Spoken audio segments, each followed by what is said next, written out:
so it looks like I'll kick things off. So I'm Holly Bellis from West Point Cyber Talent, and we're bringing this live event to you as part of the Cyber Lounge initiative, where we aim to support and grow the cybersecurity community from within.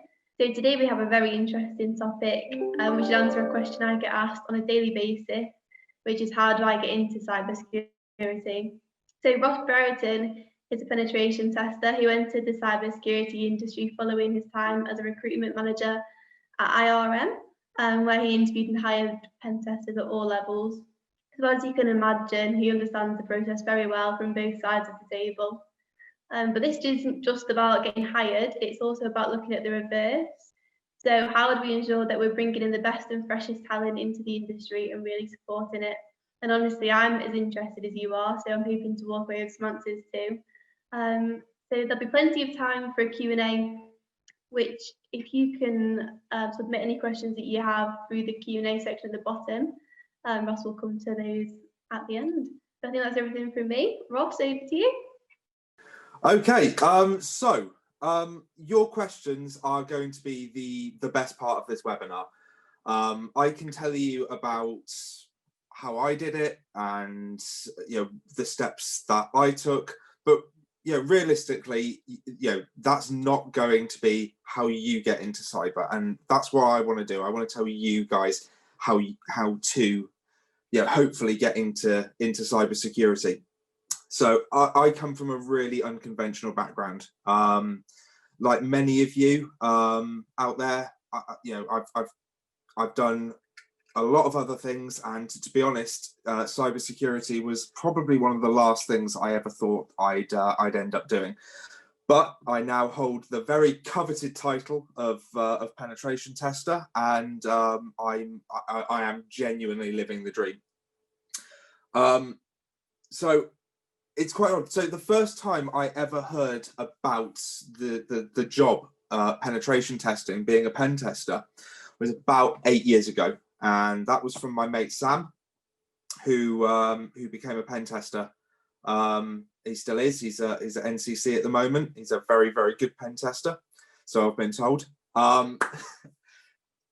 And he went through the traditional route. So he went to university. He studied computer science. When he left university, he managed to get onto a graduate program with, I think at the time it was Hewlett-Packard Enterprise. I say that was about 8 years ago. Where I was 8 years ago was vastly different. So at that point, I had my degree in music. I worked at O2 in retail, and I had my band, and I sort of gigged up and down the country. And I didn't know, I didn't think that sort of IT would be ever something that I sort of did. But people grow up and things change. So when my band split up, my bassist went off and joined the Royal Navy. So he went off and saw the world. The singer went off to teach English in Japan, and the drummer ended up in Swindon, of all places. I stayed in Cheltenham because I'd met my then future wife, and I left O2 because my disciplinary folder was about yay big, and I wasn't gonna climb the slippery pole there. I got into selling computers, into business to business sales. I then moved around and dotted around until I sort of fell into recruitment. I did quite well at that, and I got sort of picked up by IRM, who are one of the UK's largest cybersecurity consultancies. I was picked up by them to come in and head up their recruitment, be their recruitment manager. And I remember when I was interviewing for the job, I spoke to my friend Sam. I was like, well, I know nothing about this job. I know nothing about the industry. How difficult is it going to be to hire pen testers? And I think what he said to me was, have you heard the expression hen's teeth? And you've heard the expression shit out of a rocking horse? And I went, oh, is that hard then? And his response was, that'd be what I say to you if I didn't want to upset you. So it was going to be a challenge. It was going to be a really big challenge because we are short of people in the industry. There are more jobs than there are qualified testers, and we need to bring up the ranks.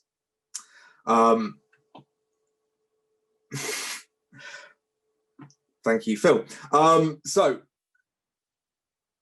how I first got into cyber was when I was at IRM. I wanted to first of all understand what the testers actually did. I wanted to know how they did what they did, so I could talk to people. I didn't want to interview people and speak to people and not understand even vaguely what they sort of did and what they do. So I didn't want to talk to a pen tester about Burp Suite and have absolutely no idea what it does, apart from just rinse and repeat someone else's question and try and decipher their answer. So I got to know the testing team well, and a lot of them are now my closest friends, and that's kind of where I started. That's where I got my first sort of taste of it, because I wanted to learn so I could recruit for it. And then it became, okay, this is actually really quite cool. I can kind of see myself doing this.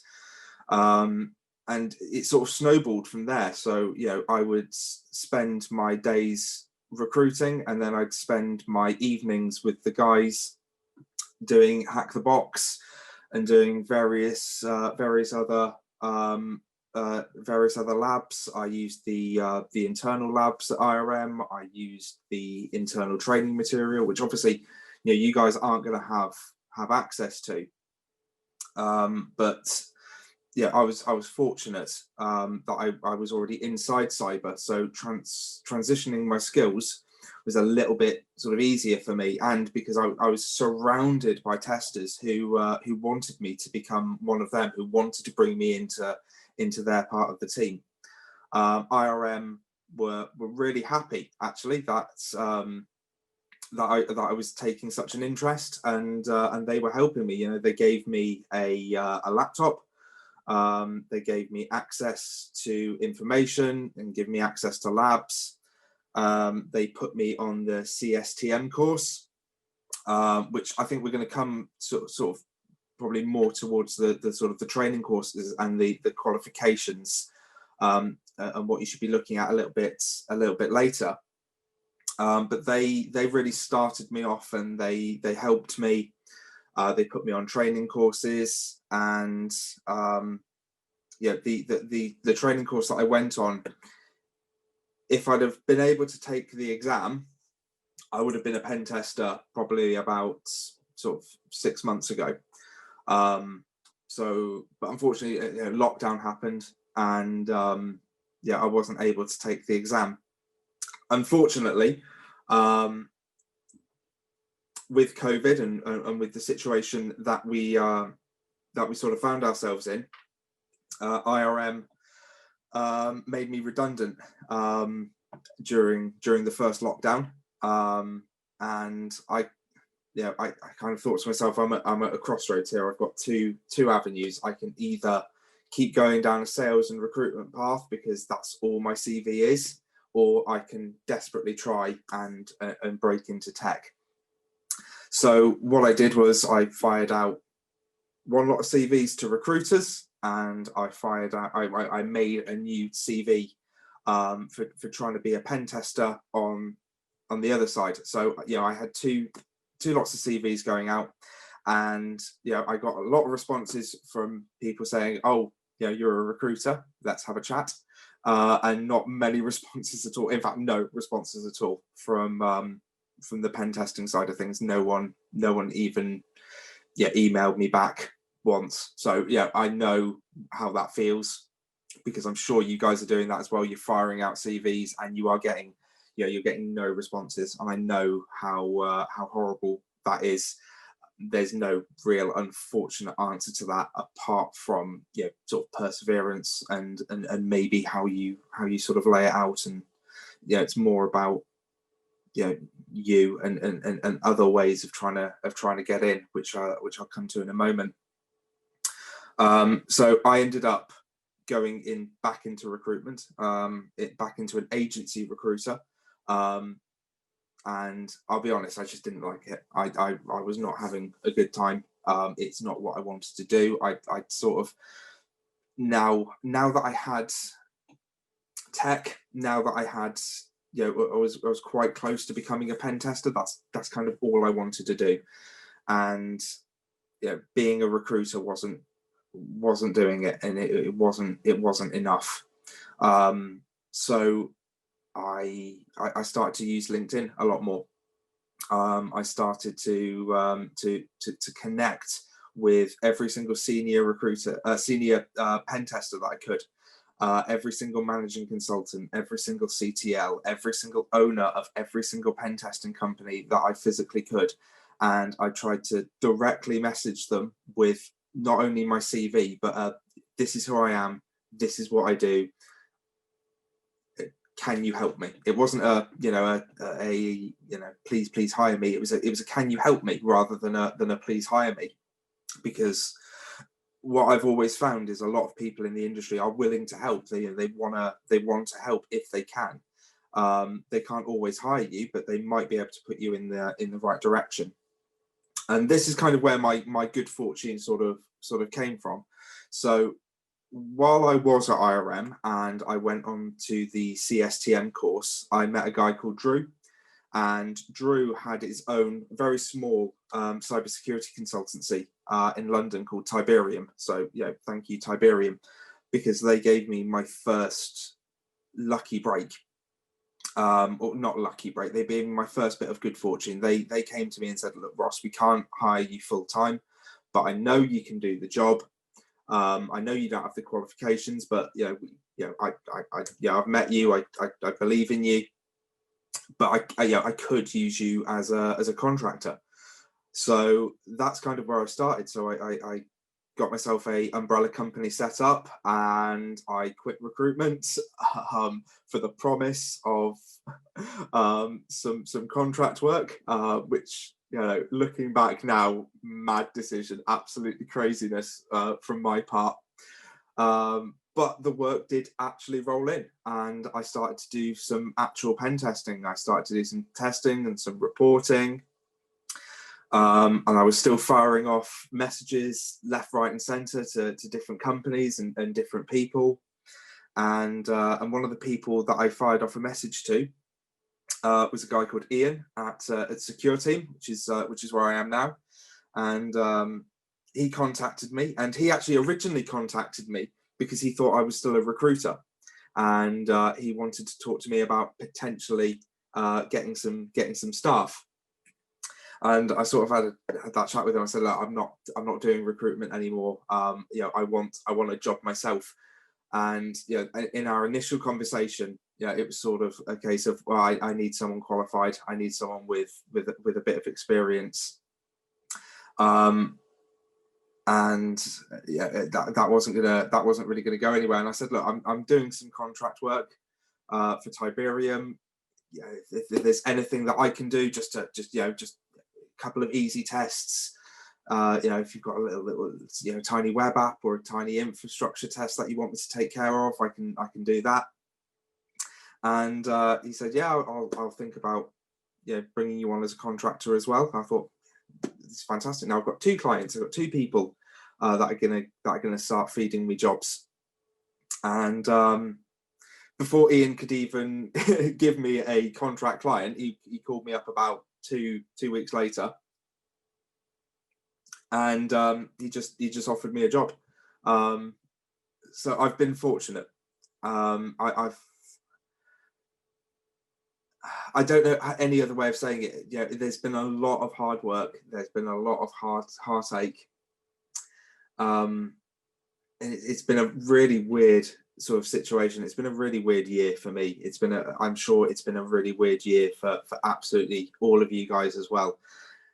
cyber is notoriously difficult to break into, and I'm trying to condense sort of my story, because I want to give you guys more time to ask me questions, and for me be able to give you some actual advice.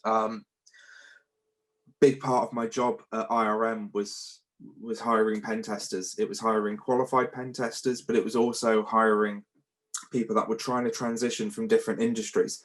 So people that were network engineers, or people that were sysadmins, people that had just left the military, and graduates as well. It was looking after our grad program, and it's given me a sort of a real insight of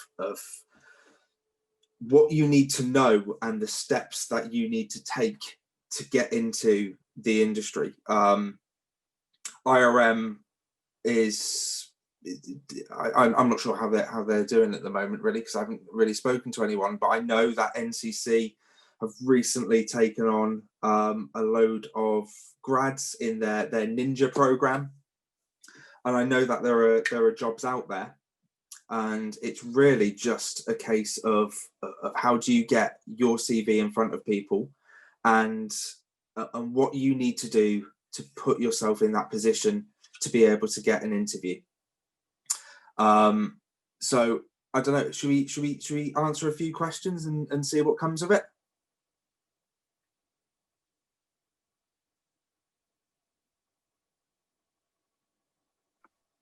Yes, so thanks, Ross. Really great stuff. As we've mentioned before, it's now time to ask your questions. So if you could do them through the Q&A section at the bottom, that would be great.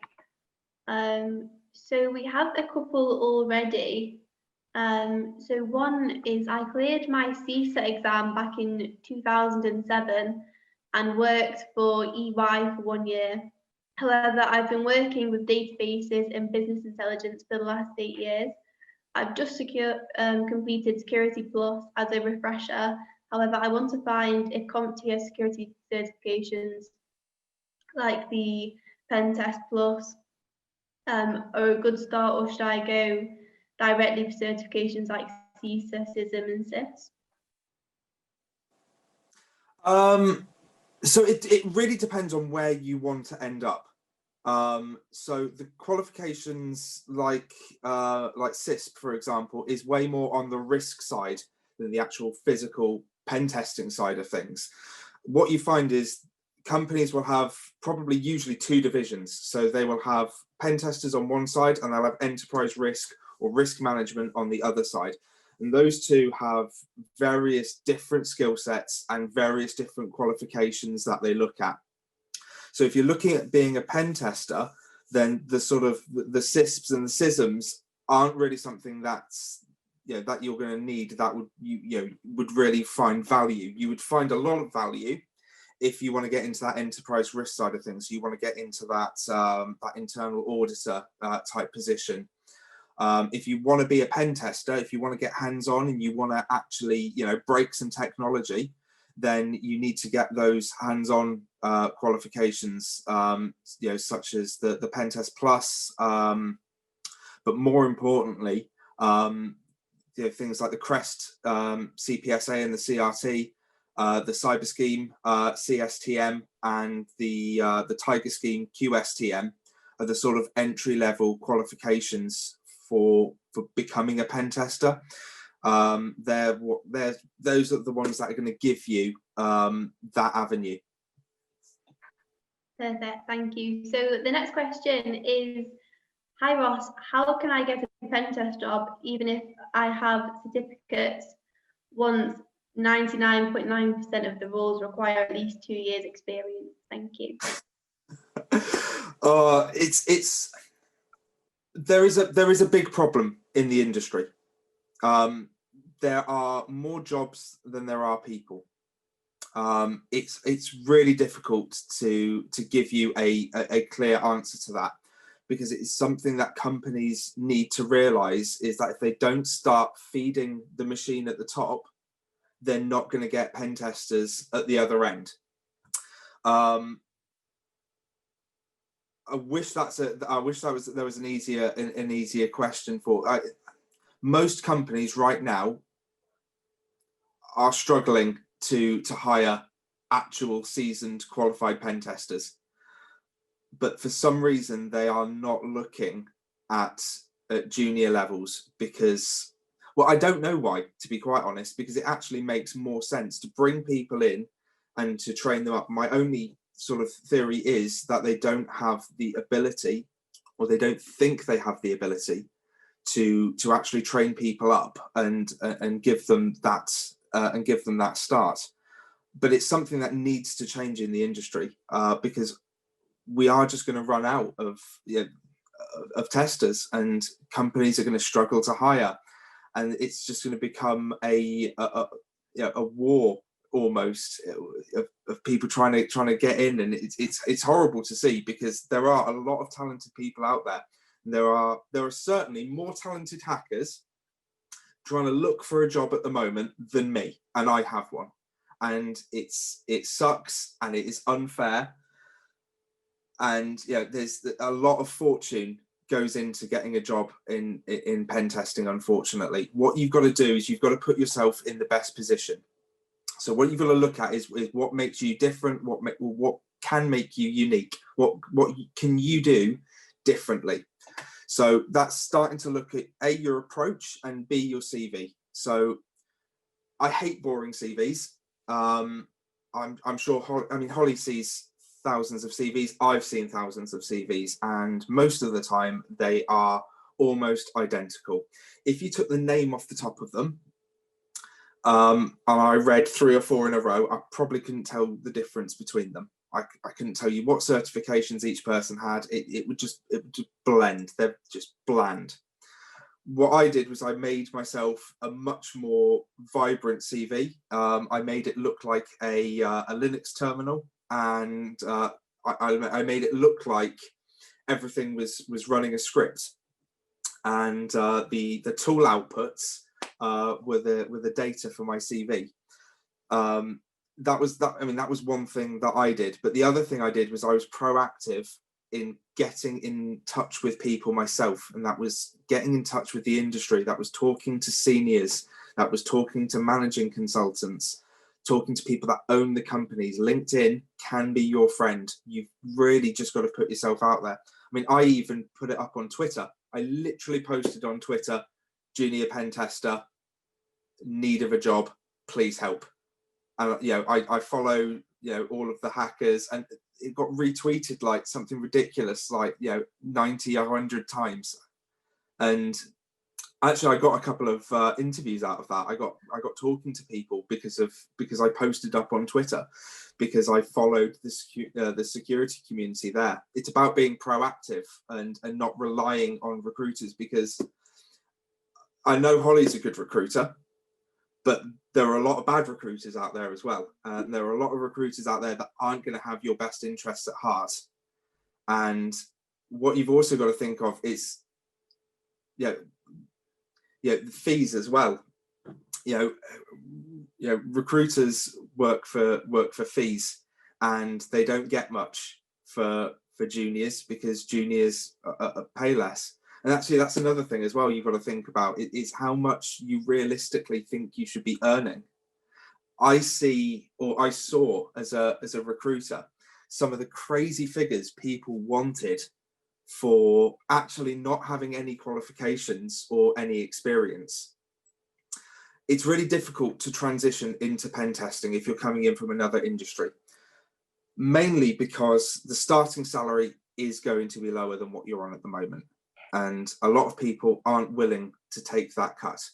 And I used to tell people it's short-term pain for long-term gain, because the salaries are there if you are good enough.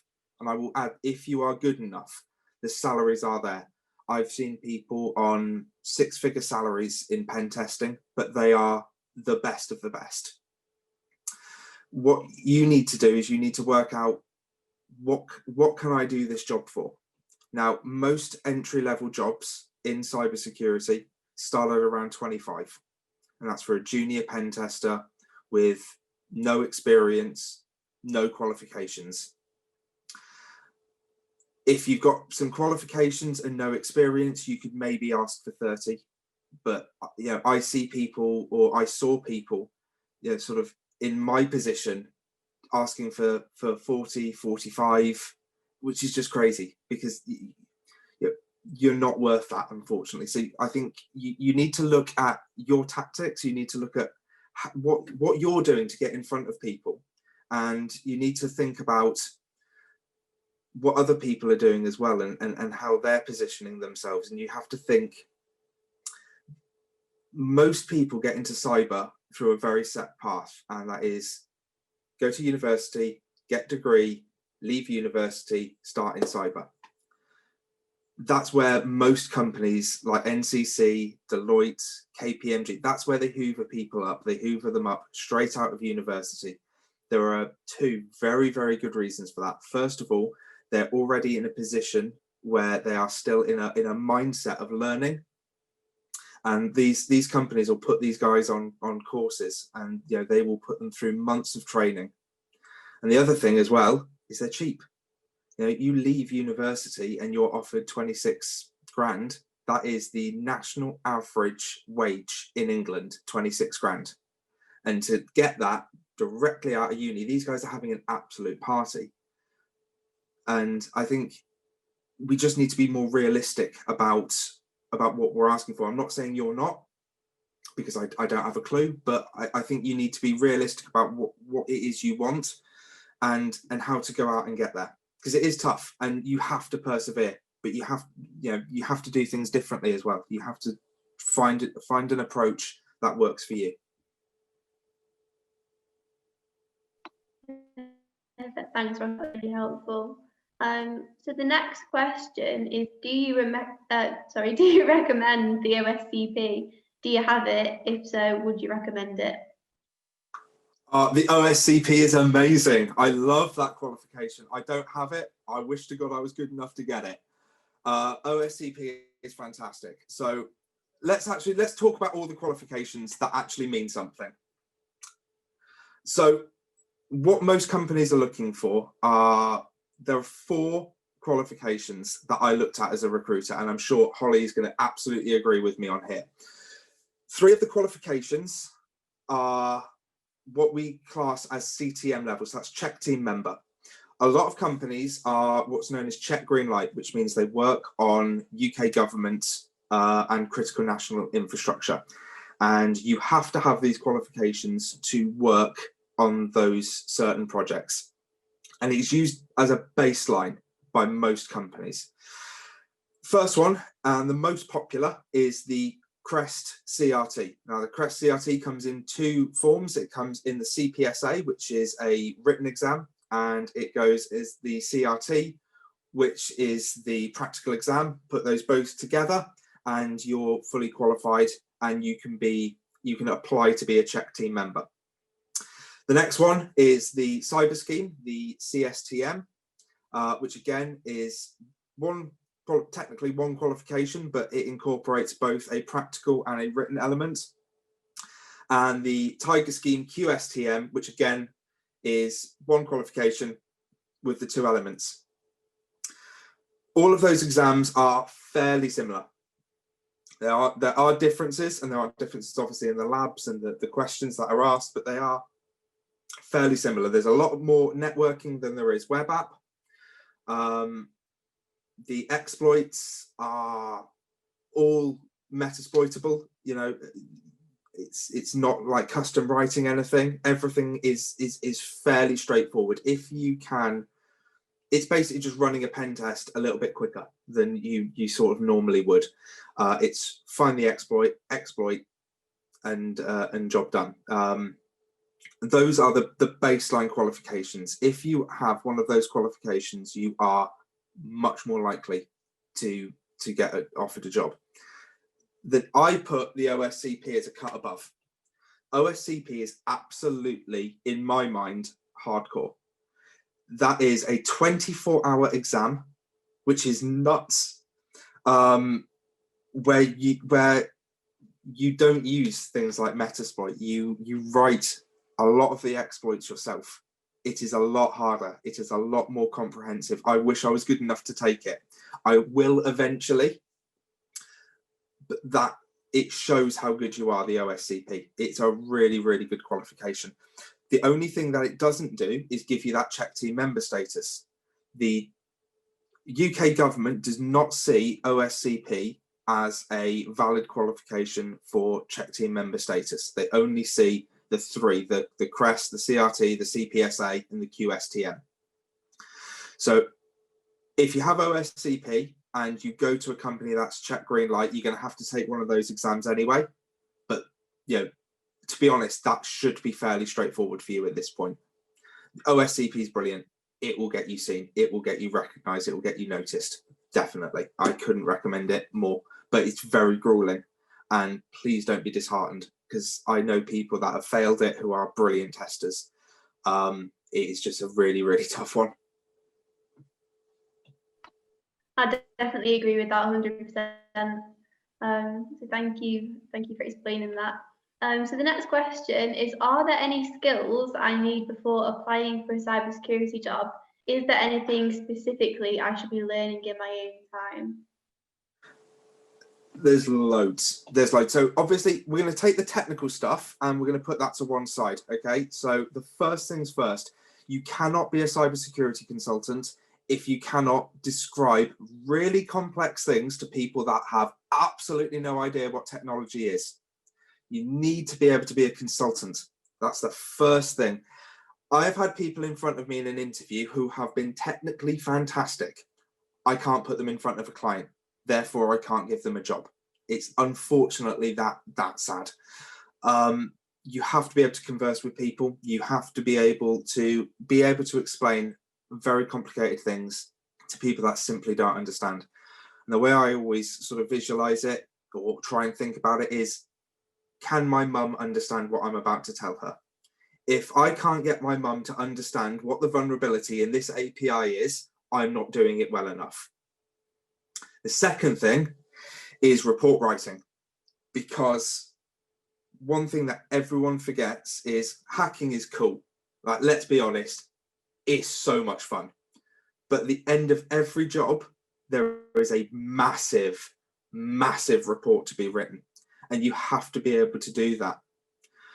And that is a skill in itself, to be able to write a technical document.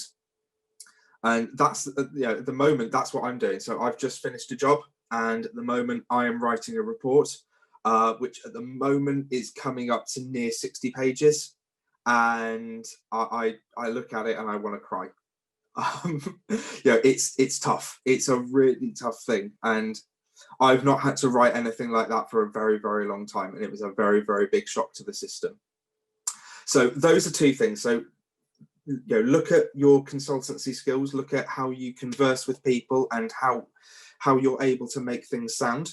Look at your report writing skills. So those are two really, really important things there. And the other side is obviously the technical side of things. And there are loads of labs out there. There are loads of places where you can train. So Hack the Box used to be my absolute go-to. It used to be my absolute favorite. And I think probably because there weren't many labs sort of about. Hack the Box is great as a technical challenge. It does not represent the real world in any way, shape or form. If you are great on Hack the Box, it doesn't necessarily mean you're going to be a great pen tester. It just means you're a very, very good problem solver. There are more labs out there now. Try Hack Me, I think is absolutely fantastic. And they do real world scenarios that do real world sort of lessons in, the OWASP top 10 for web, OWASP top 10 for APIs. They take you through network scanning. They take you from right at the very beginning. They even teach you the fundamentals of Linux. That site has been absolutely brilliant. On the web side of things, Pentester Lab is fantastic. I use that. I mean, I use all of these labs now. I was on a job last week, and I found a JWT token that I thought I could do something with, and I did some Googling and I did some research, and I actually found that there were 10 labs on Pentester Labs dedicated to the JWT token. So what did I do? I went and I did them all. And then I knew what to do with that token, and I found an exploit. It was fantastic. So there's loads of stuff that you can learn.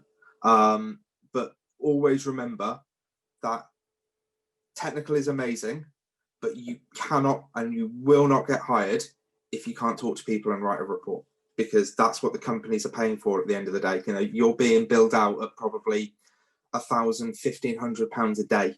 You know, that's what companies are charging you out for.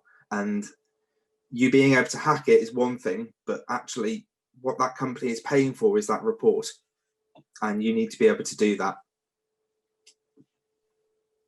Perfect, thank you.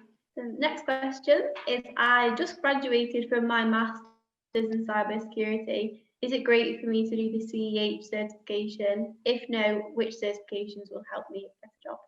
Which I think we've touched on bits, but I'll do that one. Perfect.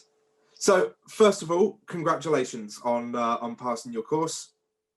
If you want to get a job, I'll be honest, CEH is not something that we really look at in the industry. CEH is a great qualification for someone who is really just starting out in cyber, someone who is still almost unsure as to what they want to do in the industry. They might go, I want to get into cyber, but they might know what part. So CEH is a fairly good multiple choice exam. Putting that on your CV, you will not stand out. You need to look at the qualifications that we've been speaking about. So you need to look at the CREST accreditation, so the CPSA and the CRT, the CSTM or the QSTM or the OSCP. Those are the 4 big ones. If I was going to rank them, and you had to put a gun to my head, which ones are going to get you a job first?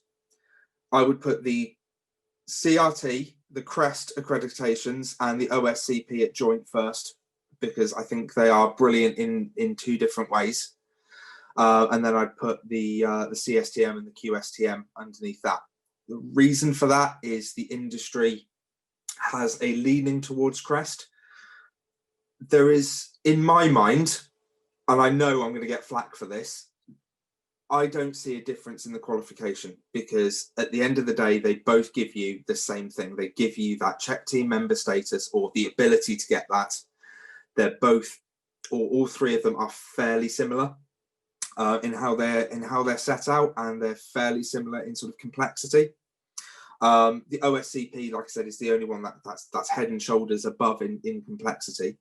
But those are the ones that you really want to look at and focus on, because they're, you know, Holly gets 1,000, you know, CVs a day probably from people that want to get into this industry, and she'll be very, I can see her nodding away, she will be very, very quick at filtering out the people that just, it's sad to say, but there's no point talking to, because I used to get trapped in this as a recruiter. I used to try and talk to everybody, and I used to try and give them advice, and I used to talk to people on the phone for an hour and try and help them come back to me in a year's time.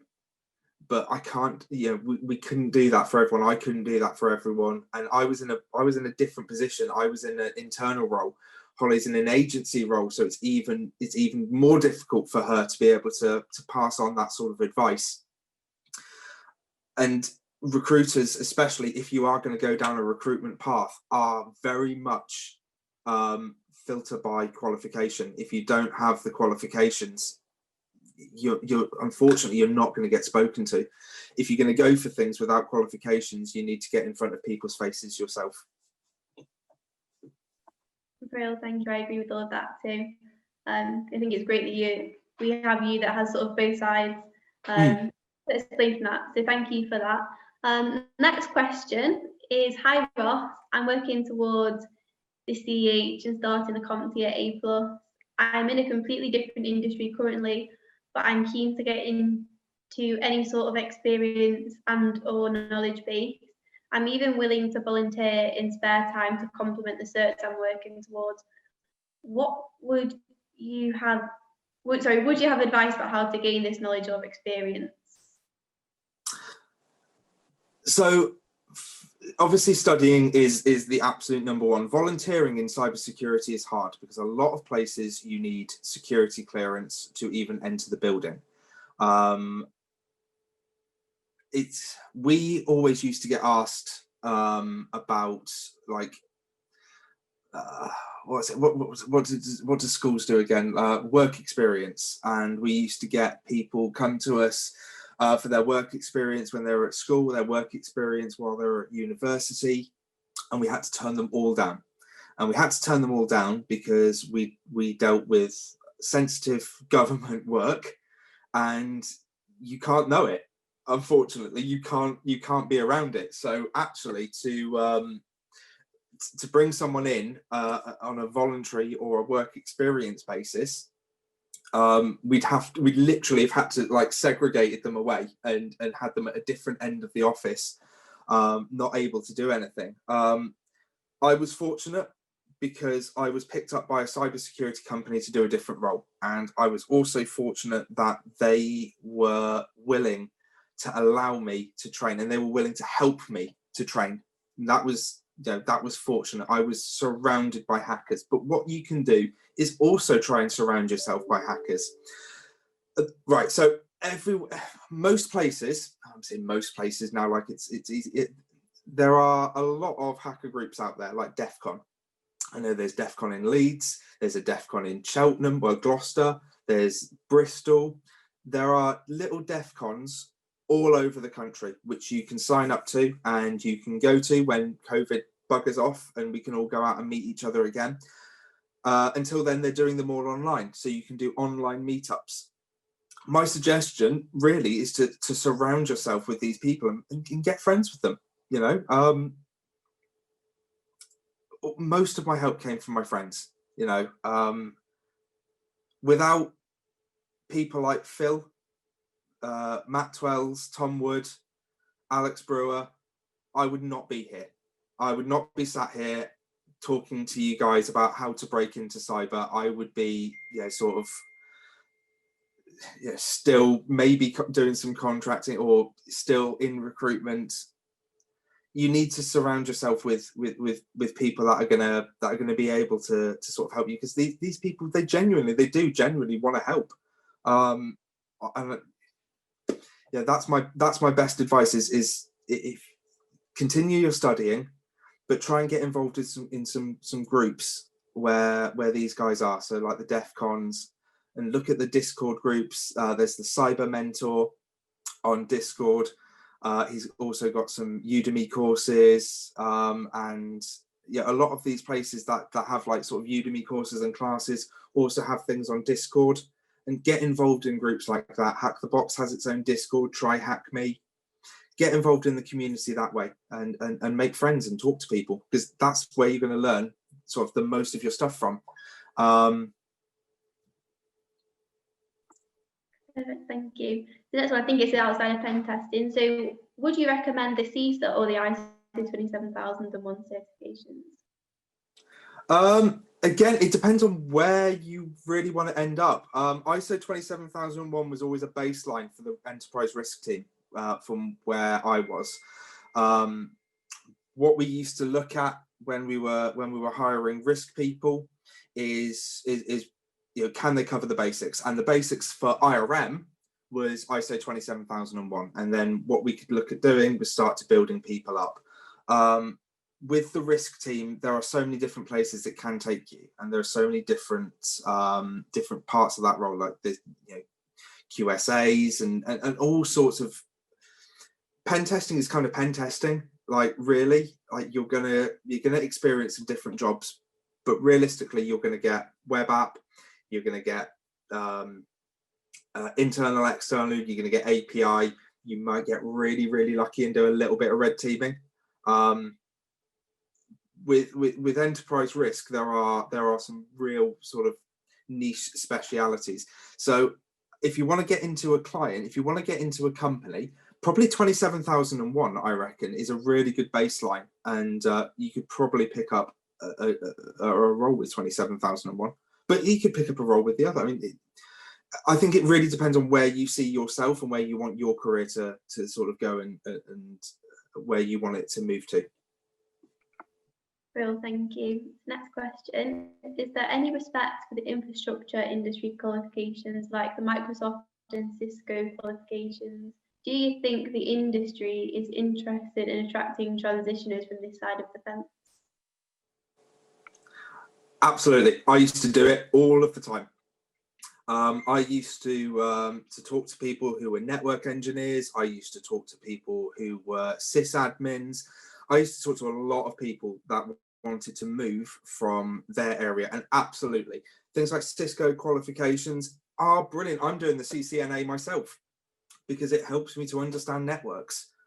You have a real advantage having that experience and that qualification. The difficulty comes, and this is where all of the difficulty comes, that I've always found is, what salary should you go in at to be a pen tester?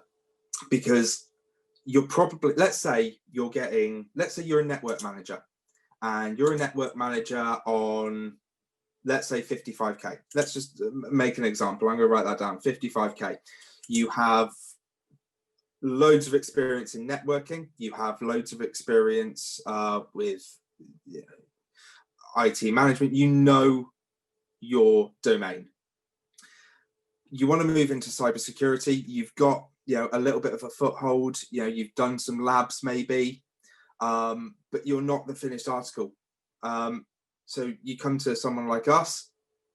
We can definitely use those skills. At the end of the day, it's all it is just training you in how to do how to use that information differently, how to use that information of how a network is built against itself, and learn and teach you how to break it. But always the biggest challenge with me was,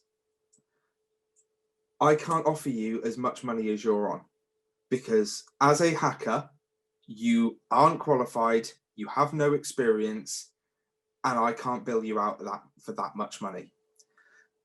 It's always, I think the hardest people that are going to break into cyber are people coming in from high level engineering and networking, IT, and people that are coming in from the military, because they have a lot of life experience and they have a lot of qualifications in most cases, but they also have a standard of life, and that standard of life is going to be based around what salary they're on and what salary they want.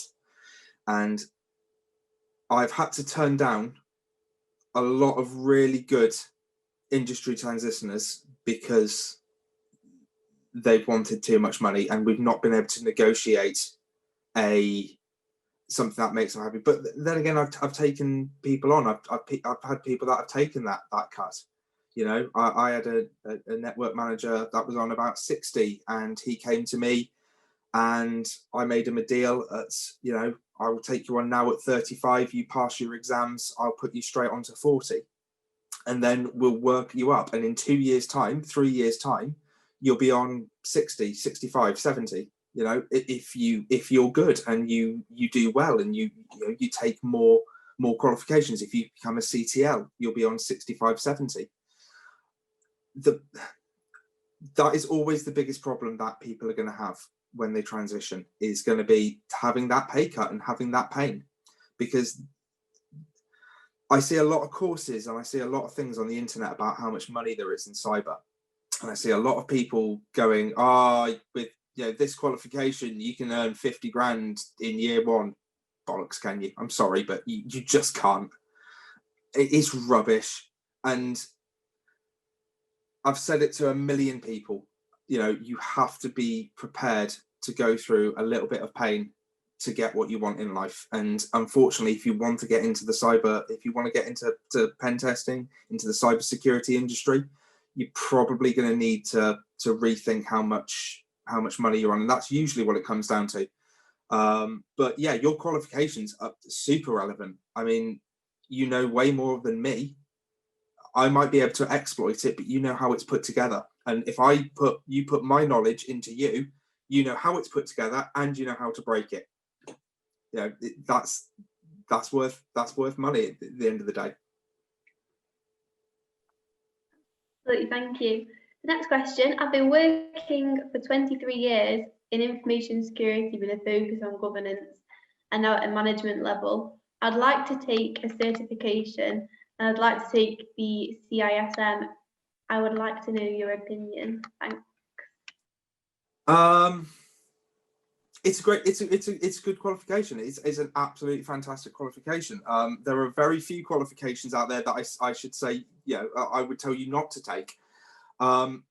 Taking a qualification gives you a really good way of pivoting between, you know, going to different paths and experiencing new things.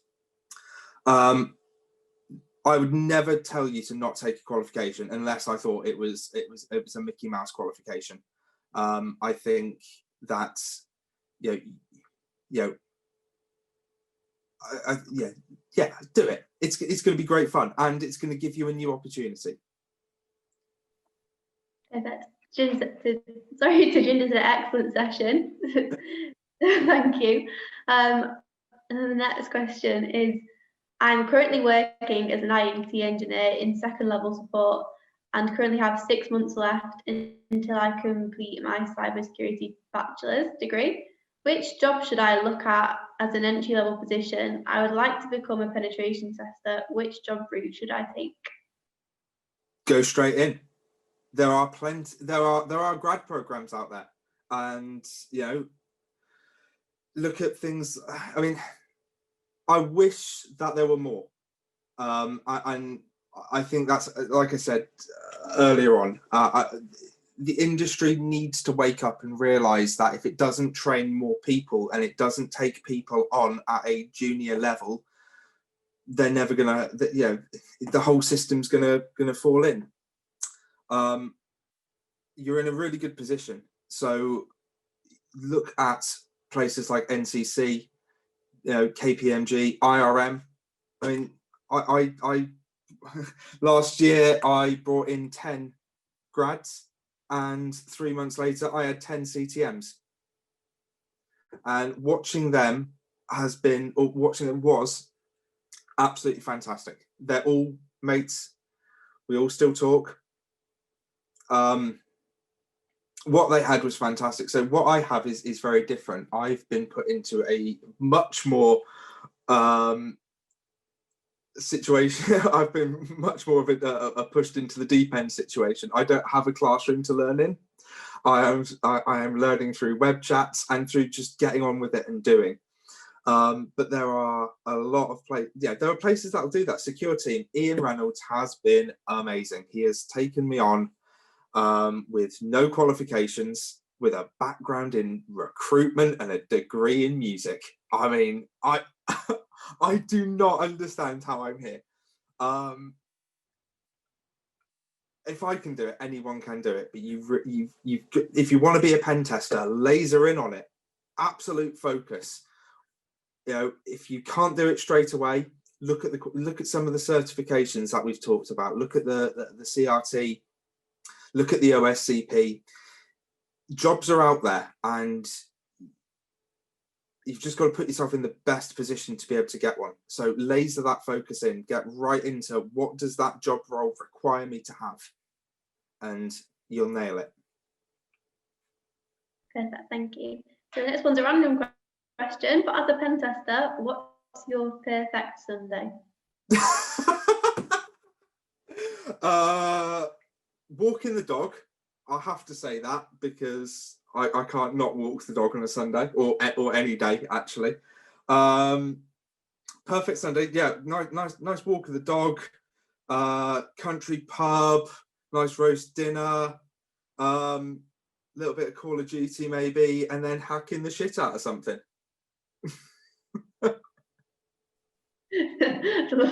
Love that. So the next question is, how important is having a degree in cybersecurity? Honestly, it's not. I wish it was, but there are. It's all of the kids that we brought in on the grad program realized very quickly after they passed the CSTM that's the only qualification that therefore then matters. If you have a qualification that gets you a job, that is the only one that matters. A degree is fantastic. I loved my degree. I spent 4 years getting drunk, playing gigs, and meeting some of my best friends.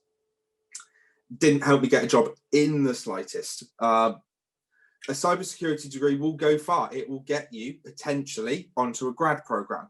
But after you've done that grad program and you've taken the CRT or the CSTM or the QSTM, that is the only qualification that will ever matter. It's those that the employers really, really care about. But a cyber degree can get you onto a grad program. So there's no right or wrong answer. University is brilliant. It's fantastic. I had an amazing time. But if you're going to uni because you want a job, then just go out and get a qualification. Just go out and get the CRT, because that will get you a job, and it's a hell of a lot cheaper. If you want to go to university and experience it and move away from home and have fun, then university is the absolute best place in the world. Thank you. I've got Gloucester Uni right now phoning me really angrily.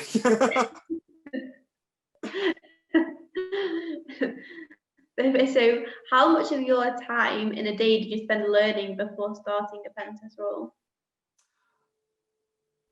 So when I was at IRM, I obviously had my day job, and then I studied all night.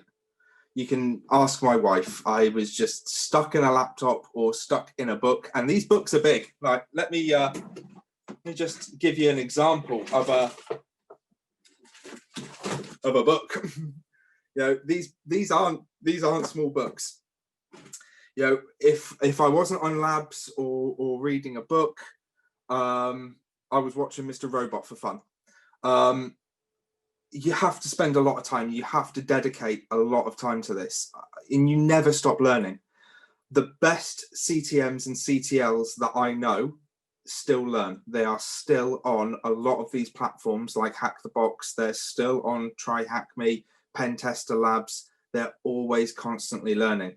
There's always something new. There's always a new vulnerability. It never ever stops. If you stop learning, you stop being effective as a pen tester.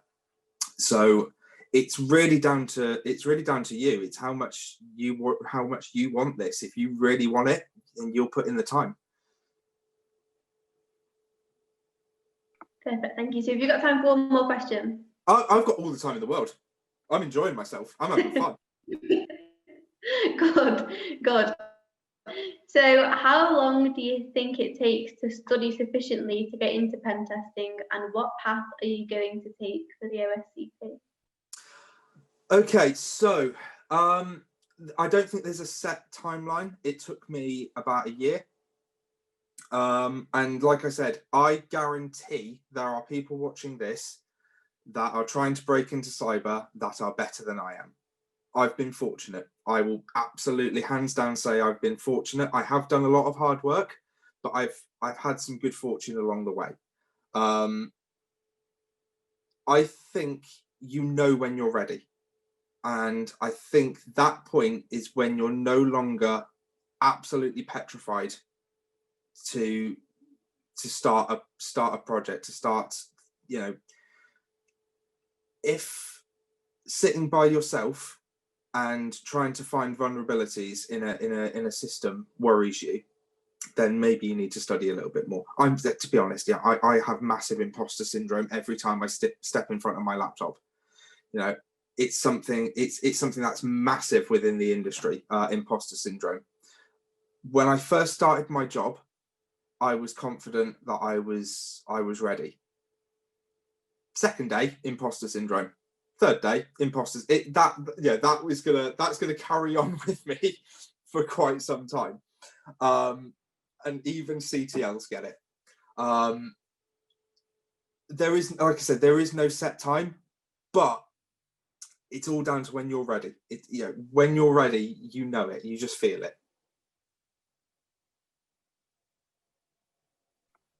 Perfect, thank you. Thank you, Dominic, that's a really nice comment. And I'm sure Ross will be really happy with that. So another question that is an in-joke that you'll get. When do you earn enough money to get a boat?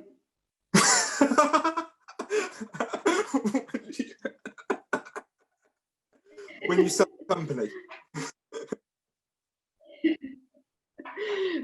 Well, I think that's the last of the questions. So I think we're about ready to finish up. And firstly, I want to give Ross a huge thank you on behalf of West Point, everyone here and in the community. And another thanks for the audience here and everyone who's watching this at a later date. We do have another live event prepared for tomorrow, so we'll send the invite for that as soon as possible, along with the full recording of this webinar, and for you to watch and share at your leisure.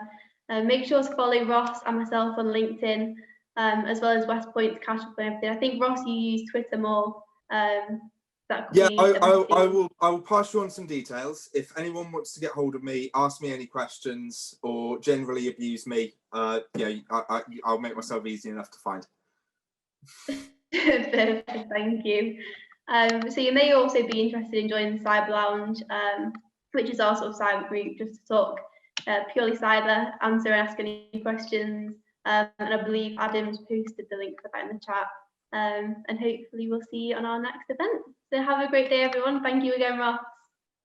Thank you, it's been great.